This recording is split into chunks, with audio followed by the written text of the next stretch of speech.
What's happening, everybody, and welcome to this live edition of Syracuse Sports on X, YouTube, and Facebook. My name is Brent X. It's all presented by our friends at Krause Health, the exclusive healthcare partner for SU Athletics. And joining me is syracuse.com beat reporter Mike Waters. The Orange, to the surprise of many, did not get an NIT bid.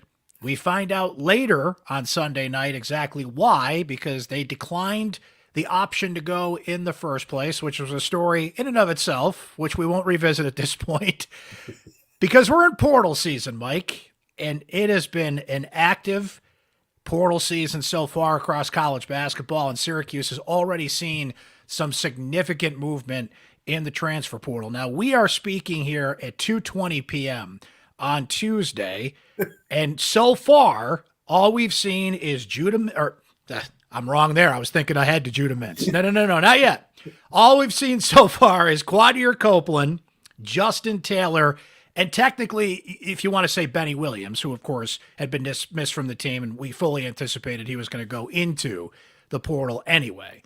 But Justin Taylor and Quadir Copeland, two significant departures from the Syracuse roster. Who could be next is the question on everybody's mind. It's kind of like a murder mystery. You know, everybody's a suspect in the transfer portal. Will Judah Mintz leave? Will other players take advantage of the opportunity to go into the transfer portal? We'll see. But I thought we'd get together and just talk about what we know now, what Syracuse is going to do going forward, and the craziness of the transfer portal in college basketball. So, Mike, let us start with the two names we know that are in the portal as we speak, Quadir and Justin Taylor. Quadir Copeland, I think, was a bit of a surprise to some. Now, there was some chatter in the 24 to 48 hours leading up to that perhaps Quadir would take advantage of the opportunity to go into the portal. He did take advantage to go into the portal. So let's start with Quadir and kind of weighing the surprise of that announcement to some, but maybe when you start to look at it, what makes sense about it. Yeah, it's hard to do that without having been able to talk to Quadir yet or anybody really close to him. I mean, obviously playing time might have been available next year, but I don't know if there's a guaranteed starting spot. A lot of that could depend on decisions made by some other players here. JJ Starling's back. I think we can pretty much count on that. Chris Bell has a decision to make. I'm hearing that he's likely to stay. But is Quadir a point guard? Is he a starting point guard? He's a little bit high risk, high reward. You get the fancy passes, the behind the back deals, but you also get a very high rate of turnovers. And you also inherit I don't want to say problem, but for lack of a better word, you have something similar at the point guard position that you had this year. And that's a guy shooting below 30% from 3-point range. So I don't know if he's like looking for a start. There were times this season where you could see the coaches weren't happy with some of the on the court stuff. Some of the wild passes, technical foul here or there. Arguing with the officials at times. And that is something. And that, I think everybody saw that. Yeah. I think, we saw it on press row. I think fans that were really watching the game saw that. It's something that this team, I don't want to say struggled with for a lot of the year, but this team around the league and in the officials' rooms had a reputation as a team of whiners. It was not, and it was earned, to be honest. We saw it. I mean, they complained a lot, and it's like, listen, we've both been covering this game a long time. It's a lot different when an Armando Bacot in his fifth year of college ball sidles up to an official in a non-demonstrative way and says, hey, kind of keep an eye on 15. He's hooking me. Or, back in the day when, like a Jason Hart would go up to one of the Big East officials and say, he's got his hands on me, and it's like, again, non-demonstrative. The Syracuse players, these young guys, first of all, they haven't built up that kind of reputation among officials. And even if official would recognize a Judah Mintz as a 2-year starter, it's the way you approach a referee that often matters. And this team was poor. No doubt. They were really bad about that. They would, flail their arms and make a show of it. And, when I'm trying to recall, did we see as many as 4 players get technical fouls this year? I believe so. I mean, we know Judah did in the last Judah game. Yep. We know Benny did. Yep. I think Chris Bell did. And I can't remember about Quadir or not. If not, he came pretty darn close to it. Right? Yeah, so that's 3 anyway. We've kind of gotten off the beaten path here. But 3 is kind of a high rate to do it when you want to leave the coach to be the one to talk to the officials. And, Mike, what we do know is there's always a little truth in comedy, right? When Adrian Autry would go to the podium and he would talk about the stomach aches that Quadir would give him, right? And maybe we're not a practice. We don't see what's going on behind the scenes, but you could see a little freestyle in the play on the court. You could see some frustration in the coaching staff there. So I don't know if that's a factor. Quadir made the decision to go into the portal. What kind of conversations did he have with the coaching staff and everything? That's all going to flush out as we go here. And the other thing you got to think about, in addition to playing time, Mike, is NIL, right? Now, Quadir would not have a problem, in my opinion, getting more NIL opportunities at Syracuse. He was one of the most engaging personalities on the team. He'd be great in commercials. He'd be great at public appearances. So he is an engaging personality. Remember the press conference after they beat Miami and he had made the shot, and I think it was the Miami game, or was it North Carolina? It was one of the big. It was Carolina. He came in and acted as a reporter in Autry's press conference. That was a lot of fun. I've never seen a player do that before. Nope. Ever. But here comes Quadir, and it's like Adrian Autry is up there at the front. It's the win over North Carolina. We've had the court storming, right? And here in the back of the room, it pops up Quadir Copeland, big smile on his face, and Adrian smiles. What do you want, Qua? And Quadir's like, how fast are you going to wrap this up? Because we want to go. That's it. That was good. That was the great side of Quadir. And as reporters, we really enjoyed that. Absolutely. And who in the locker room as well was always accessible, always tried to keep a positive vibe, even after those tough losses that Syracuse had had. Quadir was the guy that was always looking ahead, trying to lighten up the room. How many times were we doing interviews with other players and Quadir would yell something in the background, always fun and encouraging and kind of pumping up whoever that guy was. I remember talking to Justin Taylor after he finally kind of broke through after a string of bad games. And we'll talk about Justin in a moment here. And Quadir was pumping him up in the background, right? So in terms of that was not an issue. But look, when you have the portal where you feel like maybe you can play some more somewhere else, everything that comes with that, you look at how this lineup was going to play out, Mike. At least what we think right now. You've got potentially Elijah Moore and J.J. Starling in the backcourt next year. You have Donnie Freeman coming in, who undoubtedly is going to crack the starting lineup. Do you move Malik to the 4? He did an excellent job at center this year out of necessity, but he is probably better suited at his natural position. And then the center position, is that Patterson? Is that McLeod? Is that an unknown name at this point that they're going to get out of the portal? We'll see. So maybe Quadir got not only looked at that himself, but maybe got an honest assessment from the coaching staff about where he fits in. Now, he didn't start, but he played starters minutes. This is not a guy that was only playing 10 to 12 minutes a game. He was a big factor on the court for this team. He was second in voting for the 6th man of the year. Yeah, and he got my vote, by the way. I was in that voting panel, and he got my vote for 6th man of the year. I thought he fit that label perfectly. And I love the fact that he had so much versatility as well. He was a guy who could come in and play the 1, the 2, or the 3. There were times this year, because they were undersized up front, where he would come in and he had to guard the 4. He would come in for Justin Taylor, and you weren't going to ask Chris Bell to guard a 4. That's right. But you would ask Quadir to do it. So much versatility. I thought the ultimate utility player, Swiss Army knife, whatever you want to call it. He made some shots. We talk about the 3-point shooting, but he did make some. Made a big one against Miami. He made a few. Certainly improved in that area. Again, not having talked to Quadir yet, or anybody close to him, including the coaches, I really don't know what went into this decision. It's really impossible for me to say right now. Does he want to move back home? Who knows? Did somebody else out there promise him more NIL money, more playing time? I don't know. So that's Quadir, and I think that was a big surprise to a lot of people just based on a number of the things that we said and what we've seen so far from this team. Justin Taylor is the other name that we know that's in the portal at this point. I can't label that a surprise. Look, Justin just played his butt off out there. He did exactly what the coaches asked him to do. He was out of position for a big part of the season, playing at the 4, facing guys that are 2 or 3 inches taller than him, facing guys that he's clearly outmatched against, right?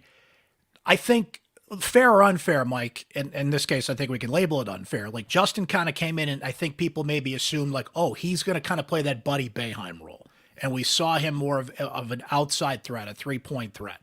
His offensive game just didn't materialize. We could see how he struggled out there. You had points of the season where Autry is praising his defensive rotations and rebounding, and these things are all true.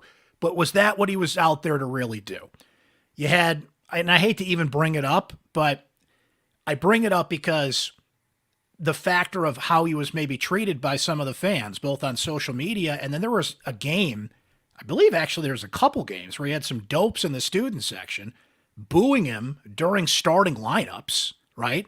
And these were things that got to Justin. He was asked about after certain games. He kind of knew, and even just recently on social media was kind of acknowledging some of the haters as he, exits to his next location here. But I think we kind of reached a certain point, Mike, where you knew he was probably going to test the waters, see what was out there in the portal. And again, when you look ahead to what his role would be next year, it seems like certainly not a starter. I don't think he would have cracked the starting lineup next year and would kind of see his role reduced. I think you're probably right there on his role would definitely change next year. In a way, you would have hoped that it would have been actually a better role for him. Yes, you might not be starting, and that's hard for kids to stomach. But what if you're not starting, but you're actually playing the positions that you were recruited to play here in college? What if you're getting time at the 2 and the 3 and none at the 4? You're never going to see the power forward position again until you're like 45 years old and playing at the Y. And that might have been good for him, but it is kind of hard. It's like, and I'm sure after this, a struggle, and it was a struggle for him. I think maybe he just needs to press the reset button. And again, I haven't had a chance to talk to him or his mom or the coaches about him, but I have to think that that's probably a big reason behind this here is you just want to hit the reset button, go somewhere, get a clean slate, probably somewhere where you are going to play your natural position, which I think for him is probably small forward, but a perimeter guy. He's got to regain confidence in his outside shot. This is a kid who came off the bench as a freshman and made 39% of his threes. And then in the starting lineup as a sophomore, he makes 30. And there were times this year where it seemed like he clearly didn't have any confidence in his shot, didn't want to take the shot. And then when he did, it was just way off. And that's just hard. It's hard to get out of that kind of slump. It was almost like watching a golfer with the yips or a catcher who can't throw the ball back to the good way to put it. That's how bad it seemed to me at certain points in this season where he just didn't want to take that shot. And like you'd watch him in warmups and it was nice. It was a good jump shot, nice form and everything. And then in the game, it would lock up. I got to give the kid a lot of credit on how he changed his game about a little bit past the midway point. And all of a sudden, this guy who was recruited kind of as a perimeter shooter and a small, all of a sudden he's going backdoor. He's doing the baseline cuts. He's hanging around the basket. He's benefiting from Malik Brown's passing ability in the high post. And he's hitting all these nice little reverse layups. He made himself a different kind of a threat out there. That's hard to do, to change the way you play, especially on the offensive end. It is. So he worked. I mean, if nothing else, that kid really worked hard to give him everything he could. And you brought up an interesting point about Quadir. We don't know, but think of J.J. Starling. You have guys that come back home. They come back where they have connections. If you're going to go in the portal, even though it's a whole new opportunity, new world, you tend to stick with what you're familiar with, right? Quadir's from Philadelphia. Justin's from the DMV area. He's from Charlottesville, Virginia. Two prime recruiting spots for Syracuse basketball, right? Justin Taylor's going to have opportunities. Right? Oh, absolutely. Think of just all the schools, and I'm just throwing names out there. I don't know if any of these schools have contacted him, but you've got Virginia Tech, VCU, JMU, Richmond. Just within an hour or two drive from his house that he could go to that recruited him prior. We mentioned Quadir's from the Philadelphia area. I think you're going to have some high-level ACC Big East type schools that will be interested in him just based on those prior connections. All these guys have coaches and AAU programs and people that they're connected to in the past. So we're going to see Quadir Copeland and Justin Taylor, wherever they go, they're going to be visible. They're going to be on, games and playing in leagues. I think that you're going to come across their path a couple of times, maybe even against Syracuse again. You never know. Look at Joe Girard and what we saw with his transfer to Clemson next year. So that's the good part of this, Mike, as much as for whatever reasons, and they're both have their own reasons why it didn't work out at Syracuse, they will play somewhere next year. And I think, that second opportunity, Quadir is a little different to me because I think he had that opportunity here, and we're still going to sort through that and see why he left. But you can see why Justin left. And I feel like he'll find the right opportunity, and that's a name we'll be hearing next year. Yeah, and you just hope that they're able to take their time with their decisions. And well, they've made one big one already. They're in the portal. But the next decision is where they're going to go. And you're right. They're going to have many, many suitors. They are from areas where a lot of schools recruit anyway, high school. And they also played in really good AAU programs. There's a lot of schools out there who have assistant coaches who have recruited these AAU programs. They're all going to feel they have a connection. Oh, we got an in. We've recruited that AAU program before. I'll make one phone call. So yeah, there's going to be a lot of schools interested. You got to pick the right one. You hope they make a decision like Joe Girard did, where he goes to a school where obviously it was a great fit. He was the team around him was perfect for him. He seemed to have a great connection in just 1 year with both his teammates and the head coach down there, Brad Brennell, and he's playing in the NCAA tournament. Good for Joe, right? You hope it's not a decision like Jesse Edwards. Exactly. Made a lot of money, but played on a 9-23 basketball team. Well, and if coach you went to play for gets in trouble, you never even get to play for a Bob Huggins. Instead, it's an interim situation. It's a losing record. I don't know if any amount of money really is worth it for the year that he had to spend in Morgantown. Other guys we've seen leave, sometimes the grass is green. Maybe you might think it's greener and it's not. Other times, you know what, you make a good move, you make a good decision, and it can really work out. And I tell you what, with the portal though, you really have to make sure you make it a good decision, because you don't get that 1 year to adjust anymore. I know all these players want to play right away, and that's what they fought for, and they should have that right to play right away. I get that part, but sometimes that sitting out year gave you a chance to develop relationships in the program. That's right. Get to know other players, the coaches as well. You learn the program before you actually have to go out on the court and play. So I think that puts a lot more pressure on that decision. And Mike, the question that comes now from a lot of people is who's next? Because I don't think that Syracuse is done in terms of players jumping into the portal.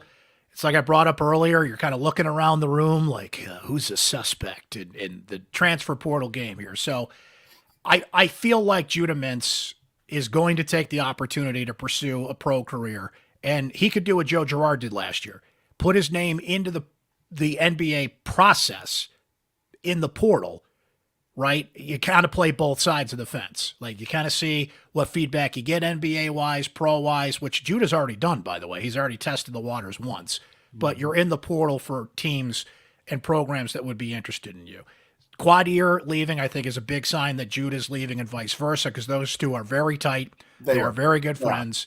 Yes. And Judah, I think we all just, when he came back last year, we all just kind of, assumed, I don't think Judah ever denied, like, yeah, it's one more year, give it a go, improve his game, and go through the process to try and improve his draft stock, which I'm not sure he did. He'll have the opportunity to go through it again and go through the process and kind of show the skills he added. I think he still needs to sharpen up his jump shot at the next level. There are attributes to his game people really like at the next level and things that they don't. Is that a player? I mean, it takes one team, Mike, that says we're going to draft you and either bring you in here or put you in the G League and develop you full-time as a professional basketball player. I wouldn't be stunned if he played another year of college basketball. He would have opportunities not only to play, NIL-wise, all things considered. He's from Maryland. There's some programs not only near there, but in major, obviously he would play somewhere next year if he wanted to.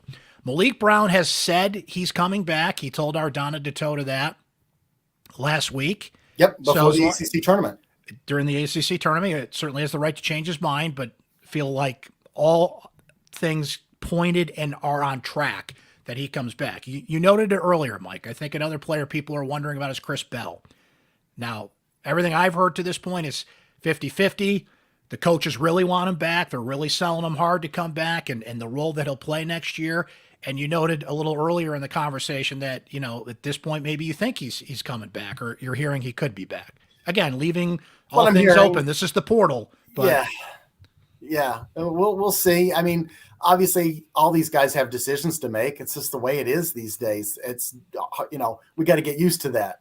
I would think the SU coaches really want Chris back, really, really want him back, especially losing a few guys now. It's like, well, now you really want to hold on to the guys that remain. I think there's a good chance Chris Bell comes back. And I think that would really help next year's team because he was the one guy that gave you really good outside shooting. It's such an important commodity in today's game that you don't want to have to go out into the portal and search for more. Guys like that. You want to keep him and then maybe also get better three-point shooting at some of the other positions.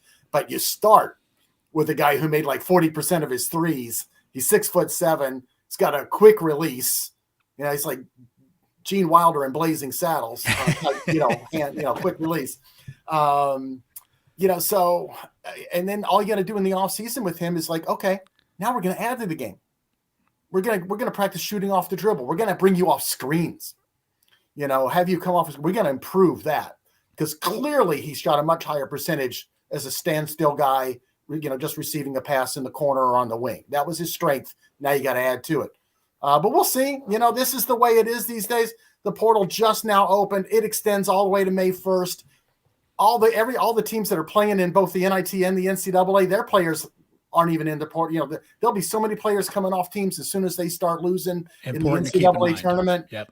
So buckle up, everybody. That's it, man. Just buckle up. Just buckle up. And I would stress that for those that are like, why isn't Syracuse doing X, Y, and Z in pursuing players? Well, you've got to wait for some that are currently in the NCAA tournament and the NIT as well. The portal's open for 45 days. It's a process. You've got to get in touch with players. It's just like recruiting all over again. Now, JJ last year, it was pretty easy. Adrian Autry had recruited him hard. There was a mutual understanding there. There was an opportunity to play. You didn't really have to do much. That was a push-button operation. And Notre Dame season ended as soon as the ACC tournament was over. Exactly. Timing was great. Early. Everything worked out there. Now, to take a step forward here, Mike, and wrap up the conversation here with a couple of things. Boy, we could do an entire show. And by the way, perhaps we will, do a podcast or two on guys in the portal that would make sense for Syracuse, right? There are so many names that we could do a whole show on it. But just in this portion of this show, Mike, are there a couple of names that popped out there where you said, if it presents itself, or maybe there's a connection that we're thinking about here, they would make sense for Syracuse? Well, one guy that's in the portal already, and we've already seen that Syracuse has shown interest. I don't know how much. It could just be a phone call to a coach or an email to a player. But a player at Mount St. Mary's down in Emmitsburg, Maryland, Dakota LeFew. He's a 6'4" guard. Just finished his senior year down there at Mount St. Mary's. Spent his entire career there. Made the all-league team. Averaged about 17.5 points per game, 4.5 rebounds, 4 assists, 6'5", got good size for a guard. He's in the portal. They've reached out. They're among like at least 24 schools that have reached out, whatever that euphemism means to you. So he's one name to watch. Clearly, if you think you're losing Judah Mintz to the draft and you've already lost Quadir Copeland, I think you have to add a guard. So that would make total sense that they're going to be looking at guards, and there'll be other guards that'll be coming into the portal too, and they're probably anticipating some guys who are currently playing in the NCAA or NITs. I would think if you lose a Justin Taylor, you probably want to add a wing, and maybe you're still looking for a big. Because Munir is graduating and moving on, and we don't know if any of the other three remaining bigs will leave or not. But you want to put yourself, I think, in a position where, okay, Malik can play a little bit at the 5, but maybe we don't ask him to do it 100% of the time. And so you have to put and whether that means you're confident in Naheem McLeod getting healthy and coming back next year and helping out at the 5, or whether you need to go find and improve yourself at the 5. So there's already a couple of bigs in the portal. I haven't heard that Syracuse has shown any interest in them yet, but to me, it just shows you that there will be guys. There will be guys, and there's some more intriguing ones out there. Like I said, I haven't even heard that Syracuse is interested, but there's a kid at Drexel. He's in the portal. Amari Williams, I think his name is, 6'10". He's the 3-time Defensive Player of the Year in the Colonial. Okay. So whatever his offensive numbers and rebounds are, it's like, whoa, wait a second, 3-time, did you say? So it's like, again, I've tried to find out if Syracuse have any interest in a guy like that. I haven't substantiated anything at all, but so the only reason I mentioned his name is it just shows you that there will be options out there, and I get to see that. I could envision a shopping list of we want a guard, we want a wing, and we want a big, depending on any other movement up front. And you got to remember that the shopping list goes the other way too. It's not just players going in the portal to improve their situation. It's the opportunity for coaches to look in the portal and say, wait, we can upgrade here. We can add there. We can complement here. And look, Syracuse is in a position of how many guys do you want on the roster? You got to really be careful about who you add and why. It depends on how many, just because you have, let's say 5 spots doesn't mean you have to fill all of them, right? No, and a lot of coaches don't like to anymore because all it leads is to 1 or 2 unhappy guys at the end of the bench. Exactly. So you got to think about that. But if you got an opportunity to look at it and weigh it and balance it and say, this guy would be either an upgrade or a compliment, the player from Drexel you just mentioned intrigues me, then you got to do it. Mike, I know you got to run, but I wanted to mention this before you do go. Connections are important in sports and life and everything. Brendan Strawn's name keeps popping to mind here for me because the DMV area, I think, is going to be critical in not only recruiting, but if you've got those connections for guys who go in the portal and you can make that phone call and get on a short list. And I've got a few names on a list here that I'll mention of guys from the DMV area that are out there. I keep circling back to him. This is where Brendan Strawn could really step up here and start making some hay on the coaching staff if he can bring in a needed player or two from those connections. I've talked to Brendan about this before, not Portal Week, not this week, but just in the past. And he kind of complained about it a little bit. It was so funny. He's like, this is in terms of recruiting, but it applies to Portal too. He says, just because everyone thinks I'm from the DC, Maryland area, and I worked a little bit with Team Takeover, he goes, we get associated with every single kid now that like ever stepped in the nation's capital, or if anybody played for Team Takeover and they're in the portal, Syracuse is automatically interested. So, and it's like because of Brendan, and it's like in a way, it's like, yeah, he's gonna have connections, and that's gonna be great. But he almost like recoils a little bit with like, please don't associate us with every single guy. It's a big area. Yeah. So that, exactly. There are other college assistant coaches who also came through the DC area and worked for a high-powered AAU program along the way on their rise up the ladder. Sorry about that, Brendan, because I'm one of those people that had that in mind, that you have those connections. But it's important, if you can cut through and get on a short list to get a phone call in there or two, get a player in. Have your phone call taken, yes. It all matters in the end, right? It does. Even though he kind of, was like, hey, it's not everybody. Don't sell yourself short there. You might get in there. Yeah. Do not sell yourself short, because we know the one time you do want that recruit to pick up the phone, he will. Michael, we know you got to run. Thank you for coming on with us, and we'll keep tracking it here on syracuse.com on the Syracuse Sports Podcast for our Syracuse Sports Insiders who have been getting direct texts about all this. We'll certainly keep you updated as well. I'm going to finish off the show with some comments from our Syracuse Sports Insiders. But, Mike, thanks as always, and I know you'll be tracking this going forward, and we look forward to seeing where all this goes. Sounds good, Brent. Always good talking to you. Thank you, sir. There he is, the one and only Mike Waters, ladies and gentlemen. Our ace beat reporter, along with, of course, Donna DeTotes. We're here in the heart of portal season and craziness, right? You're refreshing everything. You're checking everything. And let us take care of that for you guys. Becoming a Syracuse Sports Insider, we're going to keep you directly connected anytime somebody goes in the portal. Players that make sense that are in the portal for Syracuse. Your thoughts, your questions, your opinions, direct access to me. It's all part of the benefit of being a Syracuse Sports Insider. And all you have to do is text the word orange to 315-847-3895. You can try it free for 2 weeks.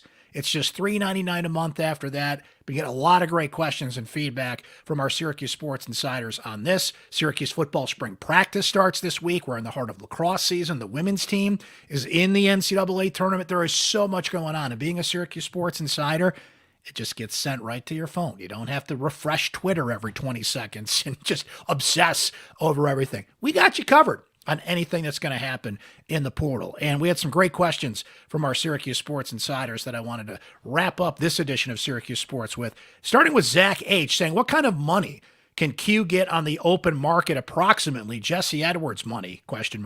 If SU ponies up another $100K for Jesse, this season is drastically different. It's a great question from Zach, and I think that Jesse Edwards cautionary tale comes into play here, right? 100,000 more. I'd love to have that problem, right? Do I make this much, 800,000 or 700,000, right? Jesse went for the money. Don't blame him at all for doing it, but would have played a key role on this team. I think this team certainly would have gone to the NCAA tournament. Can you imagine Jesse Edwards and Malik Brown combination down low? He'd not only be making the NIL money he was promised. Now, Jesse was a unique situation, remember, because he's an international player, right? And they found a way to get him paid. There were some complications with that, so you've got to put that in mind. But do you want to be on a great team and finish out your career in an opportunity where you're playing for the NCAA tournament while making money? Or do you just want to cash out? Now, again, Jesse goes to West Virginia. The Bob Huggins situation happens. You got an interim coach. Like, he found out quickly how badly this can go. And you got to keep something in mind. People have asked, I believe we actually have a question here at some point about this, but you can go in the portal and come back to your original school. I've seen that happen. But you got to keep something in mind. Once you go into the portal, your old school is under no obligation to honor your scholarship going forward. Now, I think reasonable minds can come together. I'd like to come back, and the coach could certainly advocate for you there. Excuse me. But once you move on, that's a risk you're taking, that school would even take you back and honor your scholarship. So what's that relationship like? And, you know, there's already well over 500 players in the portal and growing. We haven't even seen the list from guys that are in the NIT and the NCAA tournament as we speak, right? Paul asks, why do we believe that Quadir left? I'm thinking this was his decision, not the coach's. He could absolutely have been a valuable piece going forward. He averaged as much minutes as a starter. Now, I would say this. The coaches have a say in this. The coaches are going to be honest with you about what your role is going to be. The coaches need to believe that, look, Quadir, as just engaging and fun and much of a fan favorite as he was, he had some immaturity in his game, right? Does he listen to the coaches? Were his academics in order? Like, I'm just thinking of questions you got to ask yourself here. We're trying to find the why. It just could be simply he thinks he could be a starter somewhere else. And by the way, Quadir Copeland could absolutely be a starter somewhere else. In this situation, maybe it doesn't work out. He plays a strong support role, playing starters minutes, but that's the roll of the dice you can take. This is the leverage that players have today. You can have a conversation with the coaches. If you don't like what you hear, the portal is sitting there. You roll the dice and you see what happens. Jeff from Twitter says, unsettling as this feels, is this a necessary step as Adrian Autry continues to shape this roster to be his own? Or is this real cause for concern that there is deeper dysfunction? Now, Jeff brings up another great point here. Adrian Autry recruited, or was a part of the coaching staff that recruited, all of these players right now. But he didn't recruit them to be the head coach. There's a big difference between recruiting for what Jim Boeheim wanted versus recruiting for what Adrian Autry wanted. And there were just certain questions you could not answer until you coach this team for a full season. What his style is. Does he push you harder at practice? What his expectations are. We've seen certainly what happened with the Benny Williams situation. Other games. Judah Mintz was disciplined for a game, right? Autry, the kind of ship that he runs, the rules that he has, the adjustments you have to make. You can only learn that over the course of a season, not only as a player, but as a coach. You know, Autry kind of came into his own as a coach. Think of the difference of Autry pre the Wake Forest game and that very strong press conference that he had versus afterwards, right? He kind of found his voice as a coach, got a little more authoritative in press conferences. And not that he called out players in press conferences, certainly not as much as Jim Boeheim, right? But Autry found his voice. And you have a coaching staff that found their way, adjusting to their roles, right? So now Autry had an idea coming into the season of what kind of team he wanted, and frankly had to make adjustments based on injuries. They were down to 8 healthy guys at the end of the year. You couldn't go deep on the bench. They had to play zone defense a bunch when they probably preferred to play man just based on matchups, and that was the best thing to do in that particular situation. But now that you've gone through that year and you know, you can be honest with these players about what their role is. And guys, Autry's got to hit a home run in the portal, not only based on the players that have left so far and a couple other players that could leave. Syracuse has missed the tournament for 3 straight years, both the NCAA and the NIT. They could have gone to the NIT. They declined to go this year. Now we're starting to see why, because they wouldn't have enough players to go into the NIT. The last time Syracuse missed the tournament 3 years in a row, 1968 to 1970. 3 years without any sort of NCAA or NIT, and Syracuse has not done well in the ACC tournament. So their postseason run as of late has been poor. Put it this way, guys. NC State won 5 games to win the ACC tournament. Syracuse has won a total of 5 games in its entire run in the ACC tournament. NC State won 5 games this past week to get in the ACC tournament, right? They need to make a postseason splash. Next year is a make or break year, in my opinion. You got to get back to the tournament. So there's a lot on Autry's plate. Not that there wasn't before. There's a lot of pressure taking over a high-level program, taking over for a Hall of Famer, reshaping things in your image. He just doesn't get the normal time to do it. That's what I said earlier applies here. You have to use the portal to your advantage here to reshape your roster. And based on who leaves, and recruiting is still important. Syracuse is going to have 2 recruits in the lineup next year. Elijah Moore, who recently dropped 67 points in a single game, and Donnie Freeman, who just looks to be one of the most dynamic recruits Syracuse has had in years. So, Jeff, that's my long-winded way of saying that Autry needed this year. Now he knows a lot more answers to the questions and how it applies not only to the current players on the team, but the ones that he's going to bring in. A couple more from our Syracuse Sports Insiders here, from Cooper B., who says the NIL and transfer portal, I believe, is killing college basketball as we know it, which in turn is already hurting the NBA product. Kids are coming into the NBA raw and unseasoned. I'll tell you what, too, in terms of name recognition, players coming and going, where are they? What are they doing? Not staying more than a year or two. I think the NCAA women's tournament this year could outrate and have more interest than the men's tournament. Now, people are going to be into their brackets, which will keep people engaged in that sense. But when you look at the women's game, Caitlin Clark, Deja Fair, Angel Reese, all these stars and brands and big names, the coaches, Dawn Staley at South Carolina and Gino Auriemma at UConn. And it's what the men's game used to be. Now the men's game, it lacks big name coaches. There's Danny Hurley at UConn, and there's exceptions to rules here, certainly. Tom Izzo at Michigan State, and go through a few other names. But, who are the stars of college basketball this year? Some will emerge during the tournament. Zach Edey at Purdue, right? But they don't roll off the tongue like they do. I think the women's tournament is going to be much more interesting from a basketball standpoint than the men's tournament this year, right? Richard B. says, shocked at Quadir's move. biggest cheerleader on the team, although his and Judah's heroic styles made for a stagnant offense and a forced low percentage shots at the rim. Very undisciplined. Ryan G says, how often do kids enter the portal and return to their school currently enrolled in? So there's that question we referenced. Do some kids test the waters and return, or is it almost a sure thing they're gone? I have seen players come back. It happened in football at Syracuse. Damian Alford briefly in the portal, comes back to Syracuse now, back in the portal, and is looking to exit. He was essentially kicked off the team, basically, by Fran Brown. They kind of moved on from Damian Alford because he didn't make a decision in a timely manner to be on the roster. But I have seen it happen, but let me just reiterate. The school is under no obligation to honor your scholarship. So keep that in mind. And I think we'll close out with Claire's comment here, which says they better find a big bruising center in the portal. I'm so done with being pushed around in this position. No fault on Brown. He did amazing considering. Yeah, I think Mike brought it up. They want a guard, they want a big, they want a forward. Kind of one of each in the portal. And I think it's important to bring up.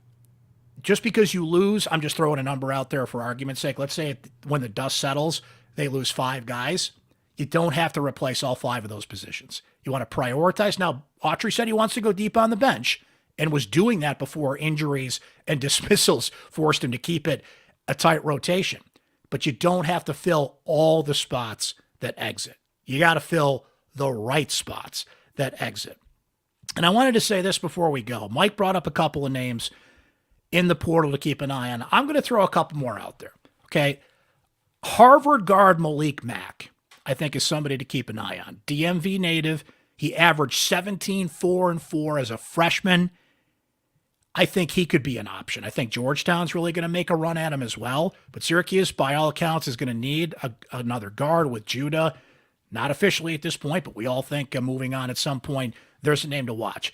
Kahani Ruths at Michigan.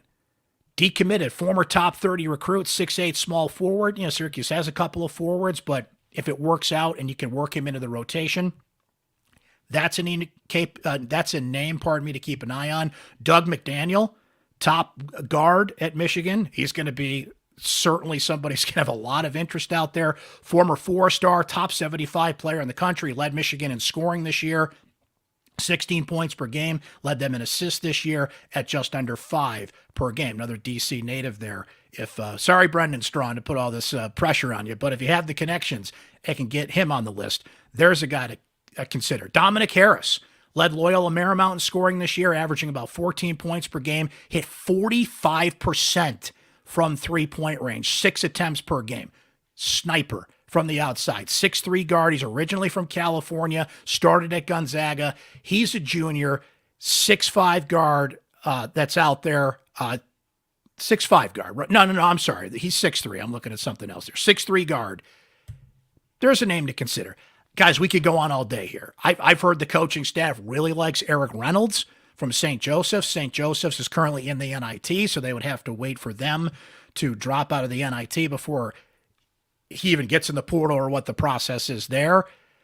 Brandon Huntley Hatfield at NC State could get some portal interest. I think he'd look good in a Syracuse uniform. Frank Mitchell from Canisius has been described as a DJ Burns type. Look at the unbelievable tournament that DJ Burns just had in the ACC. Guys, we could do this all day, right? And I think we will do a podcast or two that focuses specifically on the players that make sense once we see how this shakes out and just what the roster looks like. But that's where we're at for now. Certainly more to come. We will keep you updated on syracuse.com here on the Syracuse Sports Podcast. And please sign up to be a Syracuse Sports Insider by texting the word orange to 315-847-3895. Anything happens in the portal, you get it delivered right to your phone. Your questions for me, direct access, comments, opinions, thoughts on everything going on. I mentioned the spring football practice getting underway. Emily Leiker and I are going to be doing at least 2 pods a week during spring practice, keeping you updated on that. So there is so much to come, so much to keep up on. And the portal is wide open for business, friends, and we're only 2 days in. So take a deep breath, stay tuned, and we'll see what else comes here. And we'll keep you updated on all those formats as we go forward. But thanks for hanging with us today on this live edition of Syracuse Sports, presented by Krause Health, the exclusive healthcare partner for SU Athletics. Thanks to Mike Waters. I'm Brent Axe. We'll talk to you next time, guys.